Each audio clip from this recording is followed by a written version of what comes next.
Alléluia. Glory be to Jesus. Gloire à l'Éternel. Amen, amen, amen, amen. Allez. Bonsoir déjà, parce que c'est un ennemi.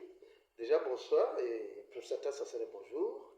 Voilà, chez vous, que l'Éternel vous bénisse, que l'Éternel vous fasse du bien, que l'Éternel vous visite puissamment en ce moment très particulier, en ce moment de gloire, en ce moment, en cette nouvelle heure. Nous nous trouvons à un temps particulier, nous nous trouvons à un temps de bénédiction devant l'Éternel.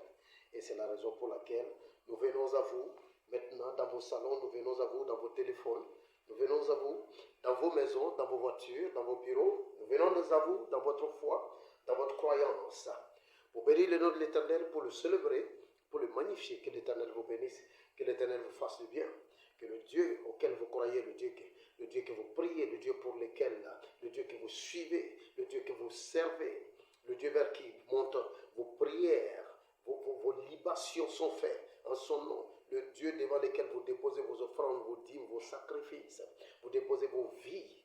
C'est le Dieu qui remplit votre espoir, qui vous donne de comprendre des choses qui ne sont pas normales, qui sont paranormales, qui sont au-dessus du normal, qui sont surnaturelles. Que ce Dieu-là vous bénisse. Que le Dieu trois fois saint vous bénisse, qu'il vous fasse du bien, qu'il vous localise et qu'il apparaisse pour vous au nom de Jésus. Amen, amen, amen. Aujourd'hui encore, c'est un moment béni, c'est un moment très particulier pour nous. Nous nous trouvons, rappelez-vous, nous nous trouvons tout le temps, depuis quelques années maintenant, nous nous trouvons tout le temps à la porte du temps. Nous nous tenons tout le temps à la porte du temps, c'est-à-dire pour entrer dans les nouvelles heures. Quand nous sommes à la porte d'un temps, nous sommes à la porte et nous entrons dans le temps, dans une heure particulière. Amen. Alors, nous sommes à la porte, nous sommes à la 11e porte aujourd'hui et nous allons entrer dans la 11e heure. Amen. Amen, amen, amen. Alors, que l'Éternel nous fasse du bien. Alors, la 11e porte ou la 11e heure, parce qu'aujourd'hui étant le 11 novembre, nous sommes au 11, le 11e jour du 11e mois. Et nous sommes approximativement maintenant autour de la 11e heure. Amen. La 11e heure. Mais cette vidéo, vous la voyez à la 11e heure de la nuit. Parce que l'année a atteint la nuit. Nous avons passé la journée de l'année. L'année a dépassé la journée. À partir du mois de juin, nous ne sommes plus dans la journée de l'année. Nous sommes dans la soirée de l'année. Et maintenant, à la 11e, en novembre, nous sommes carrément à la nuit de l'année. Bientôt, l'année tire vers sa fin. C'est pourquoi cette sortie, cet enseignement, ces moments particuliers que nous passons devant l'Éternel, ça se passe dans la nuit. Voilà, ça se passe dans la nuit. Alors, quand nous serons à la 12e heure, nous serons devant l'Éternel certainement aussi autour de 24 heures. Amen. Donc, le 12e jour du 12e mois, à 24 heures, nous serons là-bas. Donc, le 11e jour à 24 heures, voilà, nous serons déjà dans le 12e jour. Amen. Alors, dans le 12e jour, on sera devant l'Éternel aussi pour toquer à la porte, à la 12e porte. Mais pour le moment, nous sommes à la 11e porte. Nous sommes à la 11e porte du temps et il y a quelque chose, il y a un enseignement, il y a une prophétie, il y a une compréhension et il y a des grâces particulières qui nous sont léguées à cette porte-là. Quand nous comprenons ce que nous cherchons, quand nous comprenons les usages de Dieu, le fonctionnement de Dieu, comment Dieu fait les choses, cela rend les choses beaucoup plus faciles. Nous pouvons jouir des choses de Dieu avec aisance. Alléluia. Nous sommes donc où? Nous sommes donc à la 11e heure. Amen, amen, amen. Que l'Éternel bénisse cette heure dans laquelle nous allons rentrer bientôt. Amen. À cette 11e heure, nous sommes à la 11e porte du temps aussi, qui est novembre. Alléluia. Alors, la 11e heure, premièrement, avant toute autre chose, il y a une chose que nous, en tant qu'enfants de Dieu, en tant que croyants du livre, pour ceux qui prient, pour ceux qui croient en un Dieu, à la unique, qui est miséricordieux, omnipotent, omniprésent, ce Dieu-là, il induit une chose. Si nous disons que nous croyons en Dieu, nous devons apprendre à croire aussi. D'accord? Notre monde est plein de rationalité. Le rationalisme, ce n'est pas une mauvaise chose. Alors, il faut être rationnel dans les choses rationnelles. Il faut être rationnel dans les finances. Il faut être rationnel dans les choses de la vie, dans plein de choses de la vie. Voilà. Mais il y a des choses où la raison n'a pas son domaine. La raison n'a pas son mot à dire. La raison ne peut pas rentrer. Et c'est le domaine de Dieu. C'est le domaine des sentiments aussi. Le domaine des émotions, le domaine des sentiments et le domaine des croyances. Cela échappe à la science. Cela échappe à la raison et au raisonnement. C'est la raison pour laquelle Il est important pour nous de comprendre les signes. Si nous ne croyons pas aux signes, en réalité, nous ne croyons pas en Dieu. Quand quelqu'un dit qu'il croit en Dieu, croire en Dieu, que veut dire? Qu'est-ce que cela veut dire, croire en Dieu? Croire en Dieu veut dire d'abord, premièrement, si quelqu'un dit qu'il croit en Dieu, ça veut dire aussi qu'il croit en Satan, d'accord? Si tu ne crois pas en Satan, tu ne crois pas en Dieu. Croire ne veut pas dire accepter. Croire, c'est savoir seulement qu'il existe. Croire, c'est savoir seulement qu'il agit. Croire, c'est savoir qu'il est opérationnel, qu'il fait des choses. Donc, croire en Dieu, ça veut dire croire en Satan, mais ça veut dire croire aussi aux signes. Voilà, ça veut dire croire aux démons, croire aux sorciers, croire à la magie, croire à toutes ces choses-là qui existent, qui échappent à la raison.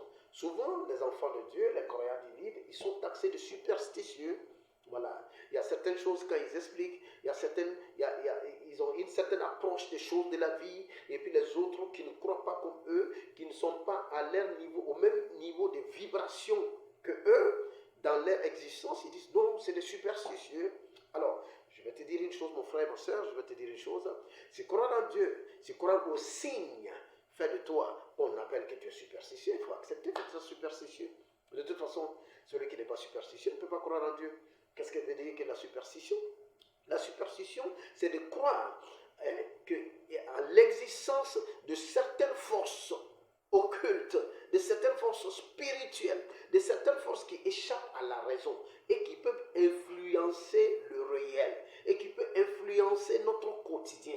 C'est ça le dictionnaire défini comme étant superstition. C'est des influences qui viennent d'ailleurs, des influences qui ne sont pas raisonnées, qui ne sont pas raisonnables, qui échappent à la raison, mais que celui qui croit que ces influences-là peuvent agir sur sa vie. Donc, sois content d'être superstitieux, qu'on t'appelle superstitieux ou superstition, ou que tu as de la superstition, c'est pas grave. Alors, nous sommes en train de parler d'un élément particulier, nous sommes en train de dire, il faut croire aux signes. Si nous ne croyons pas aux signes, nous ne pouvons pas décortiquer les messages du temps. Dieu enveloppe son message dans les temps, dans les lieux, dans les événements. Alors, le ciel ne se fendra pas pour que nous entendions la voix de Dieu qui tombe comme un tonnerre, pour dire aux gens, faites ça, faites pas ça. Non, mon fils, viens ici, ma fille ne parle pas là-bas, non. Non, mais Dieu parlera tantôt d'une manière, tantôt d'une autre manière. Dieu parle par des signes. Donc, croire en Dieu veut dire croire aux signes, croire aux coïncidences, croire en certaines choses, je veux dire pas croire aux coïncidences, croire que derrière les faits naturels, derrière les faits anodins se trouvent des vérités cachées. Amen, amen, amen. Non. Donc très souvent, ces choses que la raison ne peut pas ni comprendre ni expliquer, c'est ce que la raison appelle superstition. Amen. Voilà. Donc, qu'est-ce que ça veut dire que croire ou être superstitieux, c'est quoi? C'est être conscient qu'il y a des influences spirituelles occultes qui agissent sur les hommes et sur les événements. Donc la science ne saurait expliquer ce qui est au-delà de la science. Dieu est en dehors de la science ne peut pas expliquer Dieu. Amen. Voilà. Donc, c'est normal qu'on nous taxe de superstitieux, mais c'est ce que le monde appelle superstition, c'est ça qui nous permet de donner, de décoder, de donner certains messages au monde, de dire au monde les choses qui vont se passer, de dire par rapport à ce que nous voyons, par rapport à telle juxtaposition de tel événement, par rapport à plein de choses, par rapport à la position des astres, par rapport à plein de choses, hein, par rapport au comportement des animaux, hein, par rapport au vol de certains oiseaux, par rapport à certaines choses qui se passent, par rapport au grondement de la terre dans certains milieux, par rapport à des bruits qu'on entend dans certains endroits. Voilà. Par rapport à un certain nombre de choses, nous savons qu'il y a un message qui se trouve dans les airs. Oui. Amen. Et c'est pourquoi il est important pour nous de croire aussi. Nous croyons à un certain nombre de signes. Et parmi ces signes, nous croyons à la porte du temps. Nous croyons qu'il y a une porte pour le temps. Oui. Nous croyons qu'il y a des heures particulières dans la vie d'un être humain, dans la vie d'une société. Même une année, c'est fait d'heures particulières. Amen. Je ne parle pas d'heures, l'heure naturelle que nous connaissons de 60 minutes, non. Je parle de momentum, je parle de temps, je parle de période. Je parle de ce moment particulier où les choses basculent, où les choses changent. Amen. Donc, nous croyons forcément aux signes. C'est la raison pour laquelle, quand tu étudies la Bible, quand tu vas au travers de la Bible, tu vas voir que les disciples croyaient aux signes. Amen. Et la Bible te parle toujours des signes et prodiges. Il y aura des signes et des prodiges. Voici les signes et les prodiges qui accompagneront ceux qui auront cru. Donc si tu ne crois pas aux signes, si tu ne crois en Dieu, et puis tu ne crois pas aux signes, il y a un défaut avec ta croyance, avec ta foi. Donc nous croyons aux signes. Donc nous croyons croyons aux choses que l'Éternel nous dit. Et nous savons que dans cette période-là, des signes nous ont été donnés pour que le croyant sache, pour que le fidèle sache, pour que celui qui croit en Dieu sache qu'il y a une fenêtre qui est ouverte, une fenêtre de bénédiction, une fenêtre de grâce, une fenêtre au travers de laquelle chacun va rentrer dedans. Même si tu ne s'étais pas prévu, même si tu n'avais aucune qualification, même si tu n'avais aucune qualité, même si rien ne te permettait de rentrer, mais à cause des signes qui nous ont été montrés, des signes qui nous ont été donnés, nous savons que maintenant la fenêtre est ouverte, que nous pouvons rentrer. Et chacun de nous rentrerons dedans au nom béni et précieux de Jésus-Christ. Donc je voulais dire à tous ceux qui m'écoutent, alors si tu crois en Dieu, alors n'aie pas honte de la croyance, n'aie pas honte de ta foi. Crois aux signes, parce que Dieu parle au travers des signes. Dieu parle dans les rêves, Dieu parle dans la vision, Dieu parle dans les signes qu'on voit dans la nature, dans les événements. Derrière les événements, Dieu nous parle. Donc si tu décides d'écouter, de faire attention aux signes, les signes te révéleront quelque chose au nom de Jésus. Alléluia. Alors, le deuxième élément dont on veut parler aujourd'hui dans l'enseignement, qui traite avec la 11e heure, et nous allons étudier, bien sûr, la partie concernant la 11e heure. Alors, dans l'élément, dans cet enseignement qui parle de la 11e heure, nous voulons aussi parler d'une chose qui est très importante pour Dieu. Pour Dieu, l'espace et le temps coïncident en Dieu. Ce que nous appelons espace, ce que nous appelons temps, n'est pas forcément ce que Dieu appelle temps. C'est pourquoi nous parlons de portes, c'est pourquoi nous parlons d'heures. L'espace et le temps coïncident en Dieu. Amen. Premièrement, nous allons découvrir qu'en Dieu, les bénédictions se passent toujours dans un temps. Les bénédictions sont toujours données dans un temps. Dieu, quand il veut bénir un peuple, un individu, un groupe, une nation, il donne le temps de la bénédiction. Il dit toujours dans un certain temps, il les bénira. Il dit à Abraham que tes enfants, ta postérité sera esclave pendant 400 ans, mais je les délivrerai. Donc, l'action de Dieu, la bénédiction de Dieu, l'action prophétique, le mouvement de Dieu se passe toujours dans un temps. C'est quand même étrange. Dans Exode 9, verset 5, par exemple, la Bible dit, tu observeras cette ordonnance, amen, au temps fixé d'année en année. Au temps fixé, il y a un temps fixé. Et c'est de ça que nous parlons. Quand nous parlons d'heure, de la 11e heure ou de la 11e porte, vous allez comprendre pourquoi l'heure et la porte, le temps et l'espace coïncident en Dieu. Parce qu'on parle d'heure et bizarrement on parle de porte. Et porte, la porte signifie un endroit. La porte signifie un emplacement, une position. Alors que l'heure c'est un temps. Donc, pourquoi on parle de temps et qu'on parle d'espace en même temps? On va comprendre que le temps et l'espace coïncident en Dieu. Amen. Donc, quand Dieu dit par exemple là, oui, tu observeras cette ordonnance-là, au temps fixé d'année en année. C'est-à-dire, quand les choses de Dieu sont toujours fixées dans un temps particulier, Dieu n'agit pas en dehors de son temps, pas de notre temps. Pas de notre minute, de 60 minutes qui font une heure, c'est pas ce temps-là. C'est pas de nos jours, nos 24 heures qui font un jour, c'est pas ça. Mais il y a un temps en Dieu. Et il est important pour nous de comprendre ce temps en Dieu-là, de comprendre le mystère de ce temps en Dieu-là. Quand nous comprenons le temps en Dieu, c'est pourquoi il est plaisant de dire que le temps de Dieu est toujours le meilleur. Amen. Voilà, le temps de Dieu est toujours le bon. Parce que le temps de Dieu n'est pas notre temps, mais notre temps entre dans le temps de Dieu. Donc c'est pourquoi nous parlons d'un temps, nous parlons d'une 11e heure. Amen. Alors, donc la Bible nous apprend qu'en réalité, les bénédictions de Dieu, ça se passe dans le temps. Les prophéties de Dieu, ça vient dans le temps. Alléluia. Amen. Donc c'est pourquoi il pouvait dire ceci. Et comme adresse, j'ai donné un passage dans le livre d'Exode 9, verset 5. Je donne un passage dans le livre de Luc. Amen. Dans le livre de Luc 12, verset 56, la Bible nous dit, hypocrite, vous savez discerner l'aspect de la terre et du ciel. Comment ne discernez-vous pas ce temps? Comment ne discernez-vous pas ce temps? Dieu fait une reproche à son peuple. Mais vous comprenez les étoiles, vous comprenez les choses, et puis la mer, le fonctionnement de la mer, et les étoiles. Et c'est que le soleil agit sur les vagues de la mer. Mais comment se fait-il que vous ne comprenez pas, vous ne discernez pas ce temps-là? Dieu dit, il y a un temps que vous devez être en mesure de discerner. J'ai donné un passage dans l'Ancien Testament, Exode 9, 5.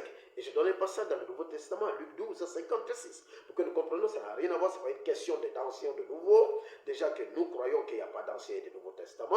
Il y a un premier testament, il y a un second testament. Amen.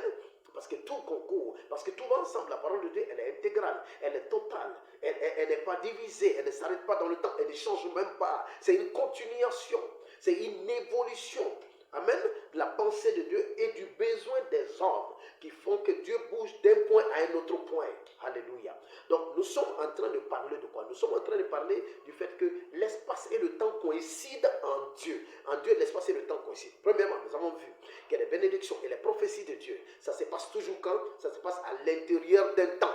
Quand Dieu dit, oui, tu observeras cette ordonnance-là au temps fixé, le temps qu'il te donne aujourd'hui, d'année en année. Dans Luc, il dit, mais comment est-ce que vous pouvez discerner l'aspect du ciel et de la terre et vous ne pouvez même pas discerner ce temps-ci-là? Donc, dans le temps que Dieu agit, et Dieu va agir dans le temps. Le temps qui est là, Dieu va agir dans ce temps-là pour toi. Deuxième élément, toujours dans cet élément-là, voilà, deuxième élément, le temps de Dieu est généralement un lieu humain. Quand Dieu dit un temps, le temps de Dieu est généralement un lieu humain. C'est généralement une position, c'est généralement un emplacement, c'est généralement un lieu. Alléluia. C'est généralement un lieu, le temps de Dieu là. C'est une étape de la vie. C'est une position qu'on atteint. C'est un endroit. Voilà. Quand Dieu parle d'un temps, il dit, ce temps viendra. Ce temps, c'est chaud. Vous allez voir que le temps de Dieu coïncide avec un endroit. Je prends toujours un passage dans l'Ancien Testament, Genèse 21, verset 17. La Bible dit quoi? Quand Agar a fui avec son fils, et puis l'enfant est en train de pleurer. Amen. L'enfant est en train de pleurer. Quand l'enfant s'est mis à pleurer seulement là, Dieu dit quoi? L'ange de l'Éternel répond à Agar. Il dit, ne crains point, car Dieu a entendu la voix de l'enfant dans le lieu où il est. Il a entendu la voix de l'enfant dans le lieu où il est. Dieu associe le moment où l'enfant est en train de pleurer à l'endroit où l'enfant est. C'est un endroit, d'accord? Parce que quand l'enfant est avec Abraham, parce que c'est un fils d'Abraham, quand il pleure là-bas, Dieu n'intervient pas. Parce qu'un bébé pleure, d'accord? Un bébé a soif, il pleure. Mais quand il pleure là-bas, Dieu n'intervient pas. Mais c'est quand il sort de cet espace-là, il est dans le désert, il est abandonné, il est dans un lieu aride. Quand il se met, donc j'ai dit quand, ça veut dire le temps. Quand il se met à pleurer, l'ange dit à Agar, ne crains point, car l'Éternel a entendu la voix de l'enfant dans le lieu où il est. C'est pas une histoire de, au moment où il pleure, c'est dans le lieu. Pour Dieu, le lieu, l'espace et le temps coïncident. Amen. Nous allons voir un autre exemple encore dans la même Bible, dans Exode 3, verset 8. Qu'est-ce que Dieu dit? Quand Dieu est en train de parler à Moïse, qu'est-ce que Dieu dit? Il dit, je suis descendu maintenant. Voilà, il dit, j'ai entendu les cris, les souffrances de mon peuple, blablabla. Il a raconté plein de choses, vous connaissez le passage, d'accord? Je suis descendu maintenant pour le délivrer, le faire sortir et le faire rentrer où? Dans le bon pays. En fait, pour Dieu, la bénédiction de Dieu est toujours liée à un espace. Il dit pour le faire entrer dans ce bon et vaste pays. Pays où coule le lait et le miel. Le pays où habitent les Phérésiens, les Cananéens, les Jébusiens. Amen. Donc Dieu lie son action non seulement au temps, mais en un lieu. Et nous découvrons que le temps de Dieu est un lieu en même temps. Amen. Le temps de Dieu s'avère toujours être un lieu en même temps. Amen. Donc le lieu de la bénédiction aussi, troisième élément dans ces sous-titres-là, le lieu de la bénédiction, quand Dieu t'envoie dans le lieu de la bénédiction, quand Dieu dit, par exemple, au moment donné, au temps fixé, j'agirai. Pour que Dieu agisse, il te dit, sors, va dans le lieu que j'ai dit là. C'est là-bas que je vais agir. Donc le temps de Dieu te conduit dans un lieu de Dieu. Et le lieu de Dieu ouvre un temps de bénédiction. Donc le temps conduit au lieu, le lieu ouvre un autre temps. Donc en Dieu, le temps et le lieu s'associent pour te bénir. Le temps et le lieu s'associent pour faire l'œuvre de Dieu dans ta vie. Quand tu pries, quand tu as la recherche du boulot, tu as la recherche de l'enfantement, tu as la recherche de la guérison, tu as la recherche du mariage, quelle que soit la chose dont tu es en train de rechercher, souvent c'est une question de lieu, souvent c'est une question de temps, souvent c'est une question de lieu, souvent c'est une question de temps. Alléluia. Voilà. Donc en Dieu, les choses se passent de cette manière-là. Amen. Donc nous partons de temps, de lieux en temps et de temps en lieu. Alléluia. Amen. Gloire à l'Éternel. Amen. Parce qu'en Dieu, les choses se passent de cette manière. C'est pourquoi, à la 11e heure, nous trouvons, à la 11e porte, nous trouvons à la 11e heure. Et à la 11e heure, quand nous rentrons, nous avons en face de nous, nous sommes sur le territoire de la bénédiction.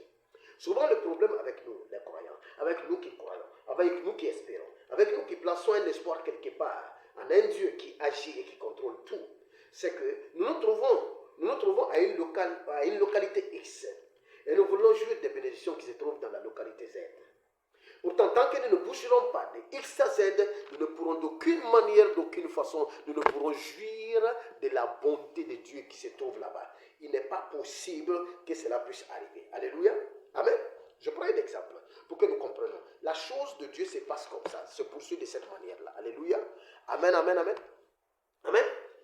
Imaginons par exemple, au Burkina Faso ici, il y a Ouagadougou, il y a la seconde ville qui est Bobo Dioulasso. Imaginons un scénario dans lequel quelqu'un, un homme ou une femme, ton mariage se trouve à Bobo Dioulasso, à 380 km de Ouagadougou, d'accord? Oui.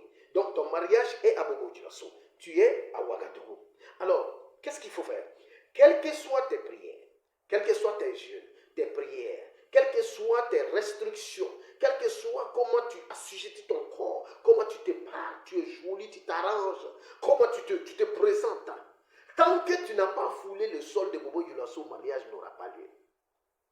Tant que tu resteras à Ouagadougou, quelle que soit ta spiritualité, la qualité de ta spiritualité ou de tes prières, la richesse de tes mots, oui, et le son guttural de tes louanges et de tes adorations, tant que tu n'auras pas bougé de Ouagadougou à Bobo Dioulasso, tu ne trouveras pas ton mariage. Oui, parce que si Dieu a assigné ton mariage à Bobo Dioulasso, ton mariage est à Bobo Dioulasso et ton mariage t'attend. Quelle que soit ta prière et puis tes actions, il va falloir que tu bouges de Ouagadougou vers Bobo Dioulasso. La vie en elle-même est un voyage. Si tu ne vas pas d'un point A vers un point B, tu n'arriveras jamais nulle part.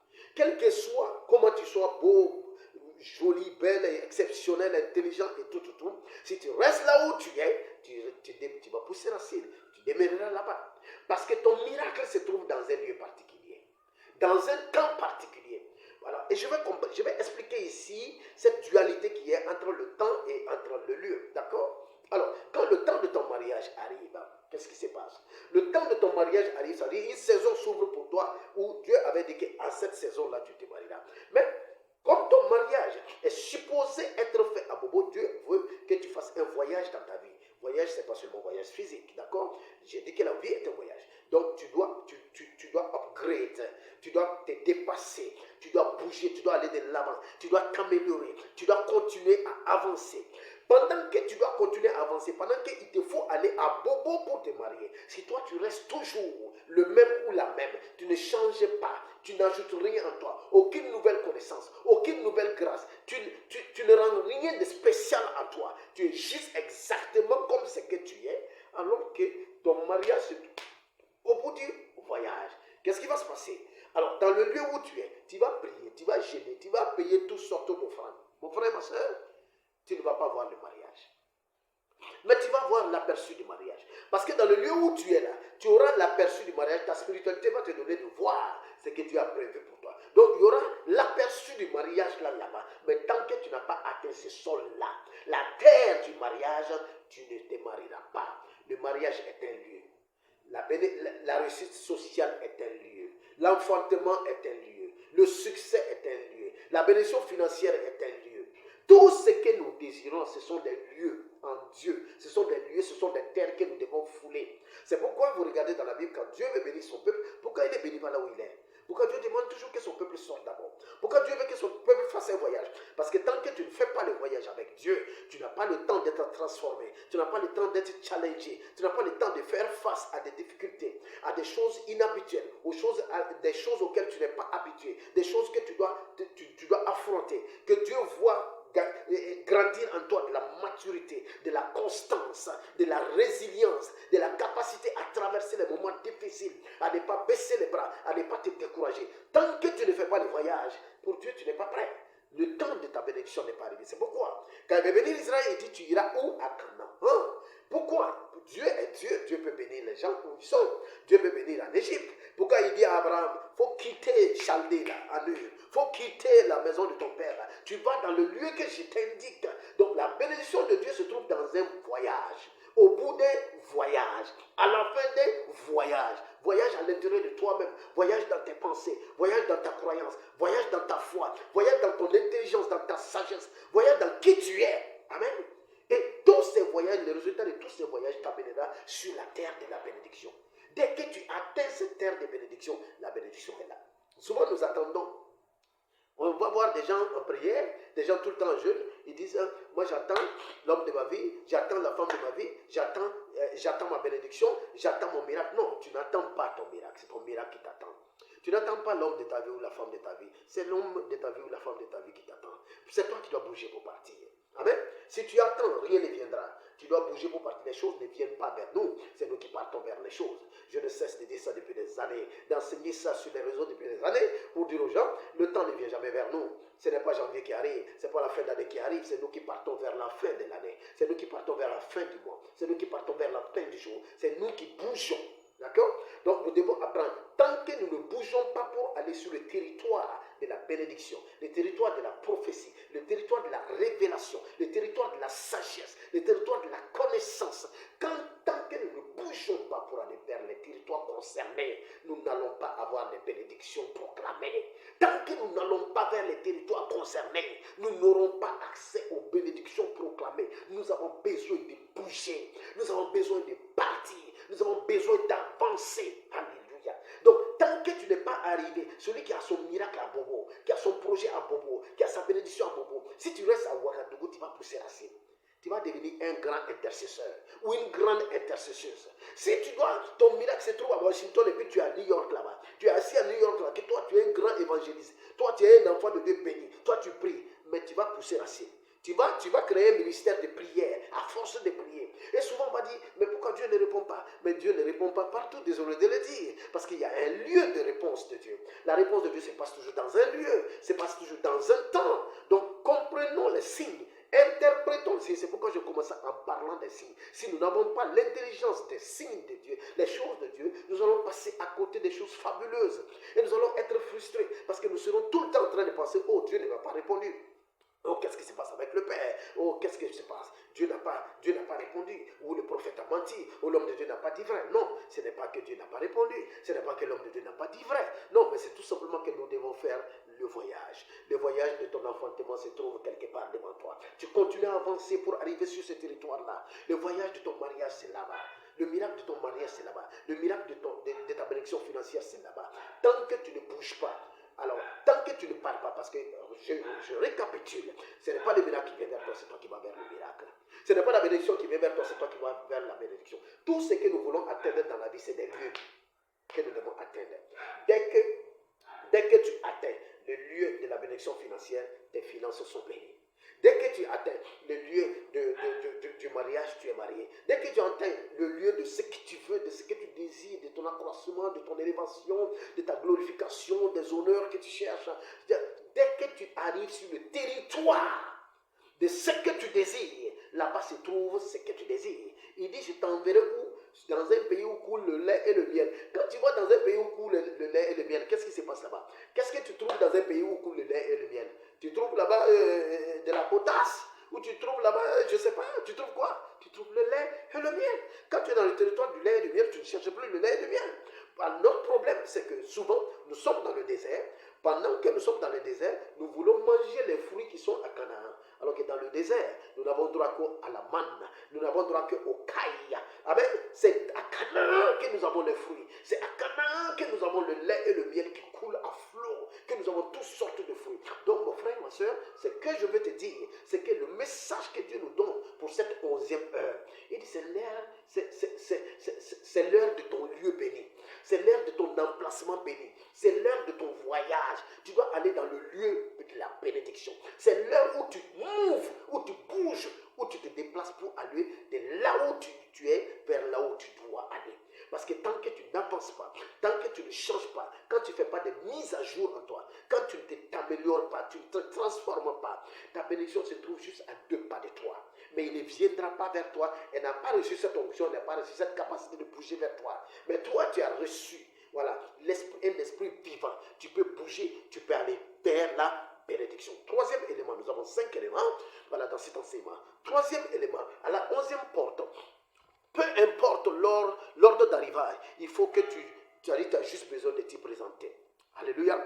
C'est à la seule porte où les derniers sont comme les premiers et les premiers sont comme les derniers. Nous pouvons lire la Bible, nous pouvons ouvrir notre Bible dans le livre de Matthieu 20, à partir du verset 1 jusqu'au verset 16. Oui, du verset 1 jusqu'au verset 16. Alléluia. Alors, l'histoire est belle. Amen. Nous pourrons le lire, nous pourrons la lire. Après, l'histoire est belle. Je donne le passage et je vais juste expliquer en fonction de ces différents passages-là.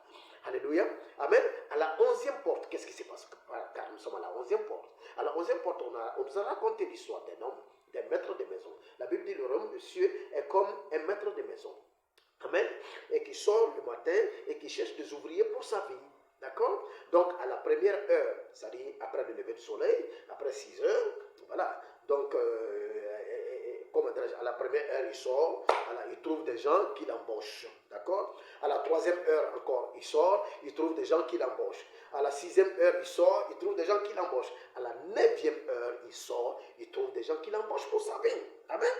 Maintenant, la Bible dit une chose fabuleuse. La Bible dit, à partir du verset 9 dans Matthieu 20, à partir du verset 9, la Bible dit aussi à la 11e heure, quand il est sorti. D'habitude, il doit sortir, il sort à 9, 6, 3, 6, 9, voilà. Mais à la 11e heure, quand il est sorti, il a trouvé des gens. Il a trouvé des gens qui étaient là. Il dit, mais vous, qu'est-ce que vous faites ici? Et il dit, ah, mais nous, personne ne nous a embauchés. Il dit, vous aussi rentrez pour aller travailler. Donc la 11e heure, c'est quoi pour nous? À la 11e heure, Dieu ne te demande pas, comme je le dis, peu importe l'heure d'arrivée. Alors, en Dieu, peu importe quand est-ce que tu as commencé à réussir, quand est-ce que tu as commencé ton mariage, quand est-ce que tu as commencé ton ministère, quand est-ce que tu as commencé ta vie, c'est-à-dire, le quand n'est pas important.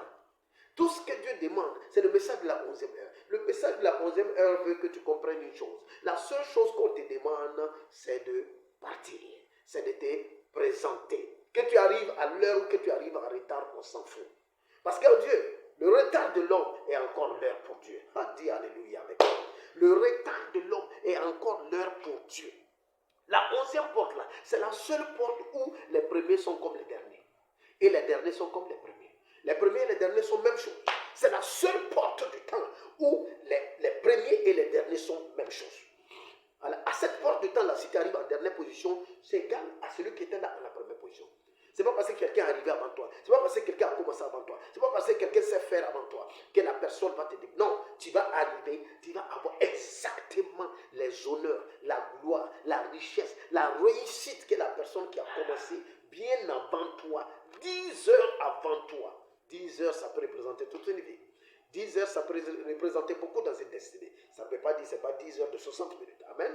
Nous nous entendons, nous nous comprenons. Très bien. Amen. Donc, à la 11e heure, qu'est-ce que nous comprenons? Quand vous prenez même le chiffre 11, je disais qu'à la 11e heure, là, la 11e heure, c'est comme, c'est la seule porte à laquelle les premiers sont comme les derniers. Amen. Quand tu prends la 11e, quand tu prends 11 et puis 1, 11 c'est la même chose que 1.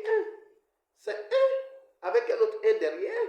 Oui, c'est 1 à la première 1 et puis un autre 1 pour dire on reboule encore, on donne encore la possibilité aux gens comme s'ils étaient à la première heure. Donc à la 11e heure, Dieu va faire en sorte que tu seras venu comme à la première heure. Si tu n'arrêtes pas d'avancer, si tu n'abandonnes pas, si tu ne relâches pas, si tu ne te décourages pas de cette relation-là, si tu n'abandonnes pas cette femme ou ce monsieur-là, si tu n'abandonnes pas ce boulot-là, si cette carrière politique, cette carrière académique-là, tu n'abandonnes pas, même si tu es le dernier de ta classe, tu es capable à la 11e heure d'avoir les honneurs du premier de la classe. Oui, on va te donner la médaille. Tu vas être médaillé, tu vas être couronné. Et tu sauras que ce Dieu-là est un Dieu dangereux. Parce qu'il s'en fout de qui est arrivé premier. Il s'en fout de qui a commencé à l'obéir d'abord. Il s'en fout, même si c'est à la fin que tu as obéi, tu auras la bénédiction de celui qui obéissait depuis le départ. Ça ne veut pas dire qu'il y a un abus sur celui qui obéissait depuis le départ. Non, Dieu ouvre seulement une nouvelle porte. Après, amen. Donc après, 10, c'est le chiffre complet de Dieu, d'accord? Donc, à 10, la boucle est bouclée, c'est fermé là, d'accord? On avait vu à la 10e porte où Dieu disait que c'est lui qui intervient. Nous avons vu comment Dieu a intervenu sur la terre. Il a dit que c'est lui qui rentre dans la danse maintenant. C'est lui qui place ses pions, c'est lui qui agit maintenant. Nous avons vu et Dieu a effectivement agi. Je ne sais pas si vous voyez là où va la direction de mon regard, mais Dieu a intervenu sur la terre. Amen. À la 10e porte, là, Dieu a montré qu'il était Dieu et que c'est lui qui rentrait dans la danse. À la 11e porte, Dieu dit, je vais faire comme si la 11e était la première. Parce que 11 c'est 1 et puis c'est un autre 1 encore. C'est 2 fois 1. Amen. Amen. C'est pas 2 fois 1, mais c'est 2 fois 1. Amen. Donc à la 11e porte, Dieu te permettra et Dieu me permettra de rebouler, de commencer encore. Dieu nous permettra de rentrer là où là, on ne pouvait même pas. On ne pouvait même pas permettra à cette 11e porte-là, Dieu permettra là que nous puissions rentrer dans une autre dimension de sa bénédiction avec nous. Au nom béni, au nom précieux et au nom divin de notre Seigneur Jésus-Christ. Alléluia. Alléluia. Amen. Donc, malgré ton début tardif, malgré ton réveil tardif, ton retard sera rattrapé à la 11e porte. Alléluia. À la 11e heure, ton retard sera quoi? Ton retard sera rattrapé. Dieu va faire en sorte que ton retard ne sera pas comme un retard au nom de Jésus-Christ. Alléluia. Ton retard ne sera pas comme un retard. Parce qu'à la 11e porte, Dieu va te bénir. À la 11e porte, Dieu va te bénir. Alléluia. Gloire à l'Éternel. Amen, amen, amen. Amen. Nous sommes toujours dans notre temps d'enseignement. Alléluia. Amen. Gloire à l'Éternel. Donc, à cette 11e porte-là, ton retard sera rattrapé. À cette 11e porte-là, en fait, Dieu n'a pas besoin que tu prennes la médaille. J'ai dit quelque chose à quelqu'un. Dieu n'a pas besoin que tu prennes la médaille. Non, non, non. Dieu n'a pas besoin que tu aies la médaille. Dieu veut juste que tu franchisses la ligne d'arrivée. Dis Amen avec moi. Dieu n'a pas besoin de héros. Dieu n'a pas besoin de héros, de braves. Tiens. Dieu n'a pas besoin de héros, de braves, de super héros, de gars super forts. Non, non, non. Dieu il n'a pas besoin que tu prennes la médaille. Dieu n'a pas besoin que tu viennes lui présenter une médaille. Dieu a besoin juste que tu atteignes la ligne d'arrivée, que tu franchisses la ligne. Que ce soit en première position, en deuxième position, en troisième position, en 10e position, à la dernière position, tout ce qu'il te demande, c'est mon fils franchi. Ma fille, continue à courir. Continue jusqu'à franchir. Dès que tu vas franchir, tu vas voir la bonté de Dieu. Tu vas voir la gloire de Dieu dans ta vie. Je prie pour toi, en cette saison-là, que la bonté de Dieu, la gloire de Dieu se fasse voir, devienne visible dans ta vie au nom de Jésus-Christ.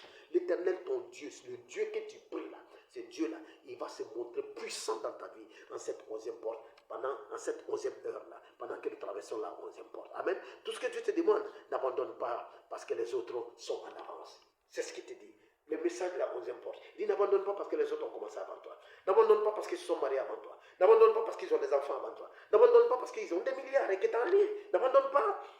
N'abandonne pas. À la 11e porte, tu entreras et tu auras ce qui est à toi au nom de Jésus. Amen. Ne cours pas en fonction de leur premier succès. Ne regarde pas le succès des autres. Ne regarde pas la gloire des autres, ce qu'ils ont accompli ou ce qu'ils n'ont pas accompli, pour courir ou pour ne pas courir. Dieu te dit, je n'ai pas besoin que tu m'apportes une médaille. J'ai juste besoin que tu cours. Cours mon fils et cours ma fille. Cours pour entrer dans ta destinée. Va dans ton voyage. Va au bout de ton voyage. Je t'ai donné rendez-vous quelque part. Je t'ai donné, je suis devant toi. Il n'est jamais derrière. Je suis devant toi. Je t'appelle. Viens à moi. Viens devant. Donc ton Dieu te pousse aujourd'hui à vivre encore, à espérer davantage, à faire encore plus, à bouger davantage, à faire une action de plus, un effort de plus. Oui, un acte de foi de plus. Ne dis pas je suis fatigué. Ne dis pas ça ne va pas. Ne dis pas les autres sont trop partis. Je suis trop en arrière. Personne ne me prendra. Non, ne dis pas ça. Parce que ton Dieu là, il est le Dieu de la dernière chance. Il est le Dieu de ceux qui viennent en retard. Il est le Dieu de ceux qui ne pouvaient même pas rentrer. Qui ne pouvaient même pas rentrer parce qu'ils ne sont pas à temps. Mais il les prend et puis il les fait rentrer. Que ce Dieu te fasse rentrer. Que ce Dieu te fasse rentrer. Qu'il te bénisse. Qu'il t'accompagne. Qu'il soit avec toi. Qu'il te donne d'accomplir ce que tu ne rêves même pas d'accomplir. Le message de la 11e heure est ce message-là. Ton Dieu te dit, continue d'avancer. Il dit, la 11e heure, c'est l'heure de ton lieu. Je ne te demande pas quelque chose, je te demande d'arriver quelque part. Dieu te demande d'arriver juste quelque part. Il te dit, mon fils et ma fille, arrive juste quelque part. Arrive dans l'endroit que j'ai dit là. Arrive là-bas. Quand tu vas avancer là-bas, tu vas voir. Alléluia. Amen.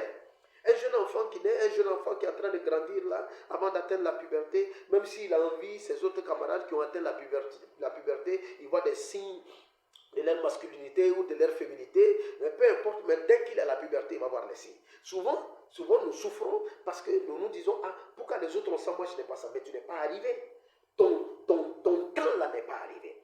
Ton lieu là, tu n'es pas dans ton lieu. Mais dès que tu arrives dans ton lieu là, ton temps là, le signe, tu vas voir les signes là sur ton corps. Tu vas voir ça dans ta vie. Chacun à son tour, quand il atteint son âge là, les choses se manifestent sur lui. C'est pourquoi toi aussi, tu vas rentrer dans ta gloire. Toi aussi, tu vas rentrer dans ton miracle. Toi aussi, tu vas rentrer dans ta bénédiction. Toi aussi, tu vas rentrer dans le mariage que tu souhaites là.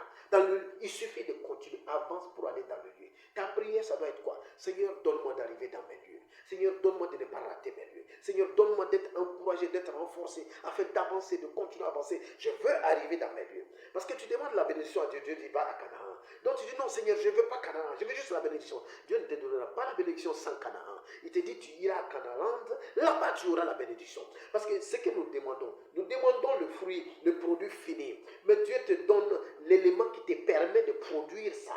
Amen. Tu dis, je veux la bénédiction. Dieu te donne le travail. Mais quelqu'un dit, mais c'est pas ce que j'ai demandé. Moi, j'ai demandé la bénédiction.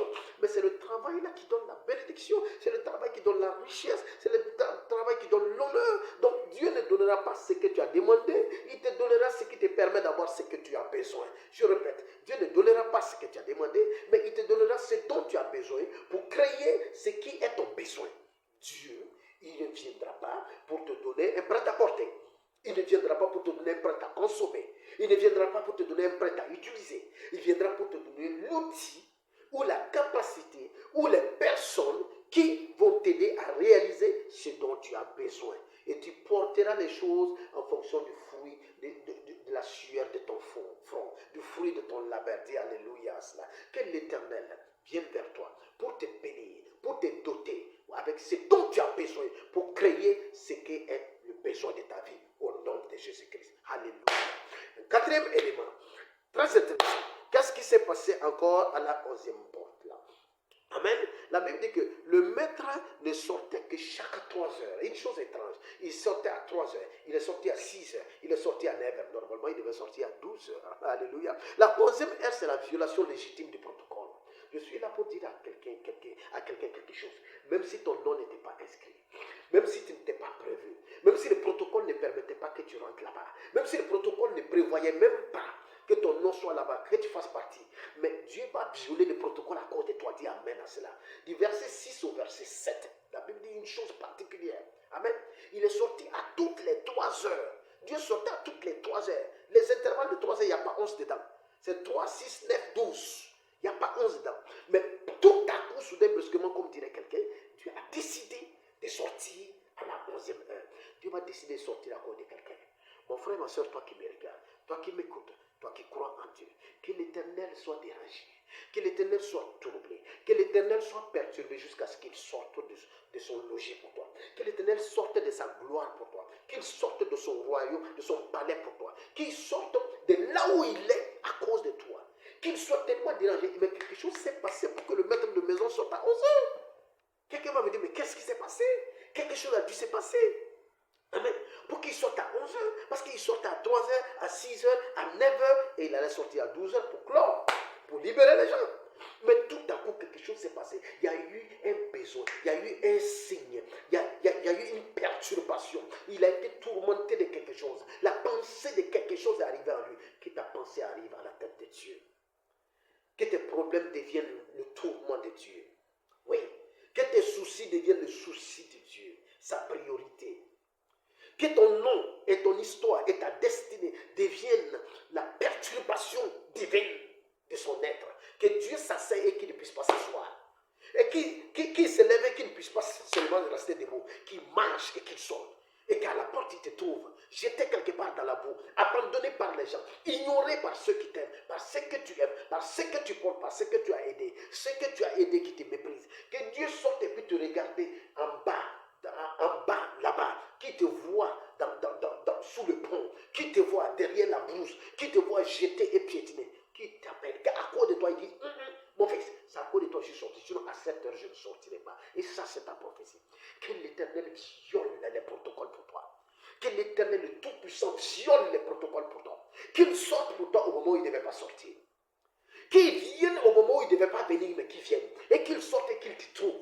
Quand l'Éternel sortira, il te trouvera. C'est pourquoi le temps est lié à l'espace. Le temps est lié au lieu. Le temps de Dieu est la 11e heure. Mais pour que la 11e heure, tu puisses être béni, il fallait que tu sois dans le lieu de Dieu. Il fallait qu'il soit devant la ville. Celui qui n'est pas devant la ville, la 11e heure vient et puis ça va passer le laisser. Donc c'est pourquoi, avec Dieu, le temps est le lieu. Le lieu donne au temps. Le lieu conduit au temps de Dieu. Et le temps de Dieu ouvre encore à un lieu de bénédiction. Que l'Éternel te donne, toi qui m'entends, toi qui me regardes, toi qui m'écoutes, que l'Éternel te donne de jouir dans cette 11e heure-là. Qu'à cause de toi, il sorte.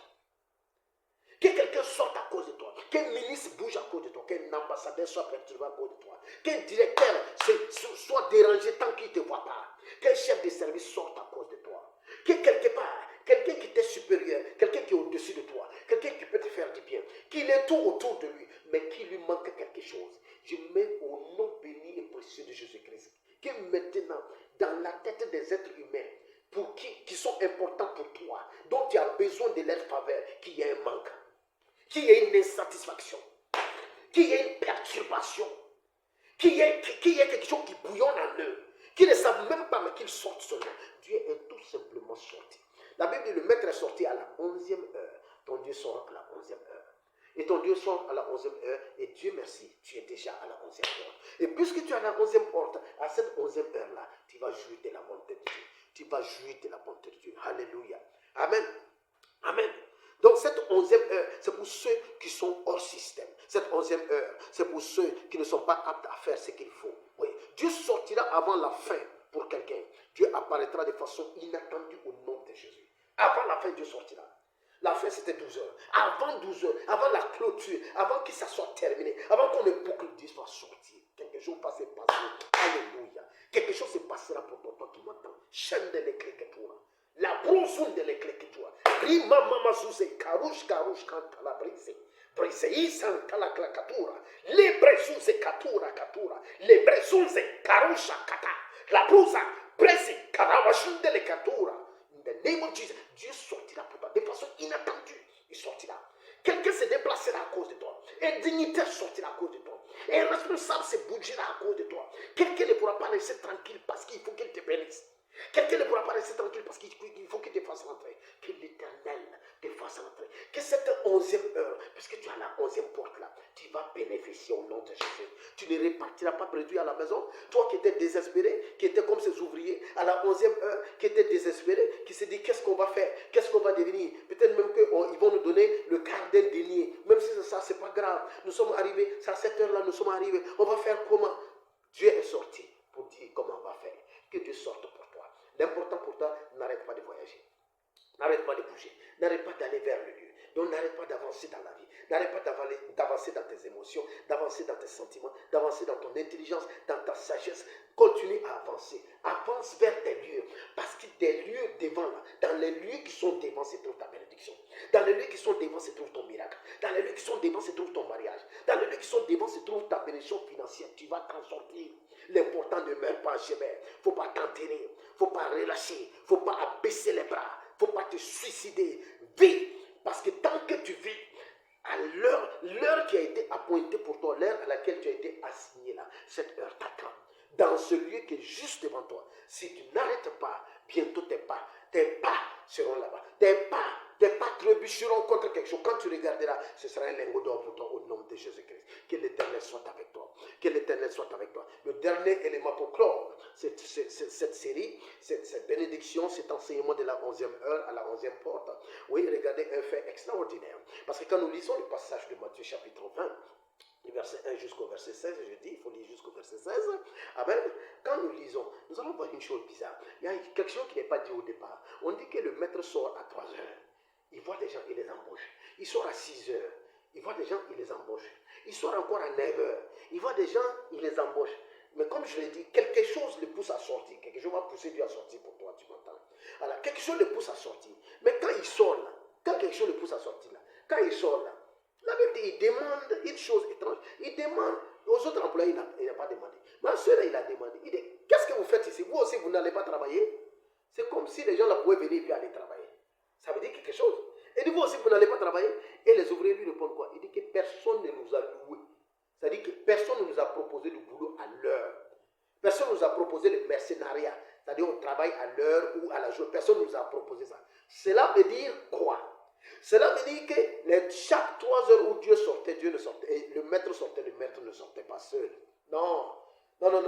C'était l'intendant qui était dehors. C'est l'intendant qui voyait les gens arriver à 3 heures. Qui disait au maître, il y en a ceux-là, ils sont arrivés à 3 heures. Le maître dit, embauche-les. Ceux-là sont arrivés à 6 heures. Le maître dit, embauche-les. Ceux-là, voilà, à 9 heures, ils sortent pour voir s'il y a des gens. Puisque la Bible dit que le maître sortait. Oui, le maître sortait avec l'intendant. L'intendant était là. C'est lui, je suis sûr d'une chose parce qu'on va voir ça à la fin. Je suis sûr d'une chose, c'est l'intendant qui voyait, qui disait au maître, le maître sortait pour vérifier et puis le maître les faisait rentrer pour travailler. Donc l'intendant sortait à 3 heures. Il dit au maître, il y a des gens. Le maître sort. Vous voulez travailler? Allez travailler. L'intendant sortait à 6 heures. À 9 heures, même chose. Mais l'intendant est sorti à 11 heures. L'intendant est sorti à 11 heures. Il a vu les ouvriers de la 11e heure, mais il n'a jamais fait le rapport. Il y a quelqu'un qui sait que tu es là, mais il ne dit jamais au boss que tu es là. Il y a quelqu'un qui sait que tu as besoin d'une faveur, qui peut intercéder pour toi, mais il ne le fait pas. Il y a des gens qui s'asseyent sur ta bénédiction, sur ta prophétie. Il y a des gens, parce qu'ils te méprisent, parce qu'ils te jalousent, parce que tout simplement, ils ne sont pas contents, parce qu'ils ne sont pas dans leur assiette. Ils ne diront pas la chose qu'il faut dire pour que tu puisses être aidé. Parce que regardez la question de Dieu. Dieu dit, que faites-vous là? Vous aussi, vous n'allez pas travailler. Donc, ça veut dire que quand les gens viennent, c'est l'intendant qui les fait rentrer. Et le maître est étonné. J'ai dit, Dieu, c'est le maître. Ici, dans l'histoire, le maître est étonné. Il dit, mais que faites-vous ici dehors? What are you doing here? Vous faites quoi ici? Il dit, ah, nous, personne ne nous a embauchés. On ne nous a pas loués. Il dit, ah, vous aussi, allez dans ma vigne, allez travailler. Et étrangement, regardez à partir du verset 8. Qu'est-ce qui se passe? Quand Dieu commence à payer, quand je dis Dieu, disons, quand le maître commence à payer, à la fin, quand ils ont fini, à 18h, quand on a clos la journée de travail, qu'est-ce qui se passe? Pour qu'on sache que ce n'était pas le maître qui agissait directement. Il agissait sous les instructions, c'est-à-dire le contre-maître venait lui faire des rapports. L'intendant venait lui faire des rapports. Puis il appelle l'intendant. Il dit, appelle les travailleurs là et puis paye-les. Pourquoi il ne se lève pas? C'est lui qui les a fait rentrer. Pourquoi il ne se lève pas pour les payer? C'est parce qu'il y avait un intendant qui s'occupait de ça. Donc, il a dit à l'intendant, appelle-les par les derniers, commence par la fin. Commence par ceux qui sont arrivés à la fin là. Et puis paye-les. Paye à tous. Un denier. Donne le même montant à tout le monde. Et l'intendant a commencé à payer. Il a appelé les gens, il a commencé à payer. Qu'est-ce que je veux te dire par ce passage-là? Parce que comme à la fin, la Bible nous a montré que c'est l'intendant qui paye et que le maître a appelé l'intendant pour lui payer. Et le même maître avait demandé aux ouvriers de la 11e heure, qu'est-ce que vous faites? Vous ne travaillez pas? Il dit, ah non, on ne nous a pas loué. C'est pour dire que quelqu'un était responsable de les louer. Quelqu'un était responsable de leur proposer le boulot. Quelqu'un était responsable de signaler leur présence. Leur présence n'a pas été signalée. Je suis là pour te dire que même si on n'a pas signalé ta présence, même si on n'a pas parlé de toi, même si tu n'as pas une lettre de recommandation, même si personne ne se porte garant pour toi, ton Dieu sortira lui-même. Et lui-même, il sera ta garantie. Que l'Éternel devienne ta garantie au nom de Jésus-Christ. Que l'Éternel devienne celui qui plaide ta cause au nom de Jésus-Christ. Dans le nom de Jésus-Christ. Il dit, avec ou sans prophétie, avec ou sans vision, que les gens aient prophétisé ou pas prophétisé, qu'ils aient eu des visions ou qu'ils n'aient pas eu des visions te concernant. Mais ton Dieu apparaîtra tout simplement pour toi. Et puisque c'est lui-même qui va apparaître, il n'aura pas besoin que quelqu'un parle. L'intendant a vu, l'intendant n'a rien dit. Le maître lui-même, il s'est levé, il est sorti et puis il les avait dit, entrez, vous aussi, allez dans ma vie et puis travaillez. Que le maître sorte pour toi. Même là où on n'a pas prophétisé que tu vas te marier, tu te marieras quand même. Mais même là où il n'y a pas eu de vision de ton mariage, tu te marieras quand même. Là où il n'y a pas de prophétie pour ton boulot de millions, là, tu vas quand même décrocher le contrat. Là où on n'a même pas eu de vision pour ta nouvelle voiture, pour ta maison, pour tes voyages, pour ton accomplissement, ou pour l'enfant que ta femme doit porter là. Là où il n'y a pas eu de vision même, le propriétaire de toutes les visions, de toutes les prophéties sortira lui-même. Quand Dieu sort, il n'a pas besoin de prophétie. C'est quand Dieu n'est pas là que quelqu'un d'autre parle en son nom, on dit c'est prophétie. Mais je suis là pour t'annoncer qu'à la 11e heure, il viendra lui-même. À la 11e heure. Qu'on ait prophétisé, qu'on n'ait pas prophétisé, dis Amen. Parce que ton Dieu viendra, il se lèvera, il se battra et tu rentreras dans ta gloire, tu rentreras dans ta bénédiction. Le maître sortira et te fera rentrer dans ta destinée au nom de Jésus. Avec ou sans prophétie, avec ou sans vision.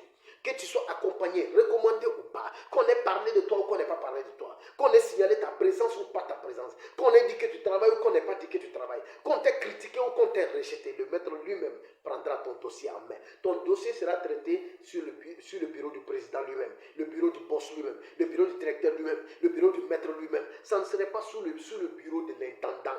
Ou à partir d'aujourd'hui, au nom de Jésus-Christ, à cause du mystère de cette 11e heure, j'arrache tes dossiers sur les bureaux des intendants, des économes, des gestionnaires ou des gérants. Je dépose ton dossier sur le bureau, en haut, sur le bureau du maître, sur le bureau du boss, du directeur, du boss, du président, du papa, au nom de Jésus-Christ. C'est pourquoi quand le maître parle là, l'intendant, l'économe, le gérant, le gestionnaire, il se met au pas. Que l'Éternel donne des ordres. Que l'Éternel donne des ordres en ta faveur. Qui donne des ordres pour te recruter. Qui donne des ordres pour te bénir. Qui donne des ordres pour te doter. Qui donne des ordres pour te donner ce que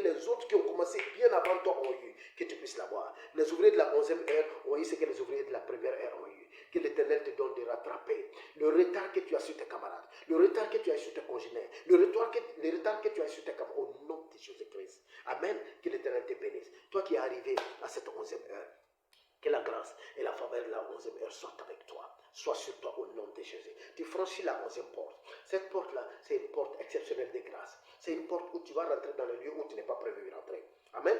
Tout ce que Dieu te demande, c'est de continuer à avancer. Ça avance seulement. Il te dit, je n'ai pas besoin de tes médailles. Je veux juste que tu franchisses la ligne d'arrivée. Franchis la ligne d'arrivée. Même sans médaille, je te veux mon fils. Sans médaille, je te veux ma fille. Tu vas accomplir. Tu vas réaliser ta destinée au nom de Jésus. Que l'Éternel te bénisse. Que l'Éternel soit avec toi. Que l'Éternel te guide au nom béni. Au nom précieux, au nom divin de Jésus-Christ. Je te souhaite pour cette 11e heure à laquelle nous entrons maintenant, car il est 23 heures, à laquelle nous rentrons maintenant, que cette 11e heure soit l'heure de ta bénédiction.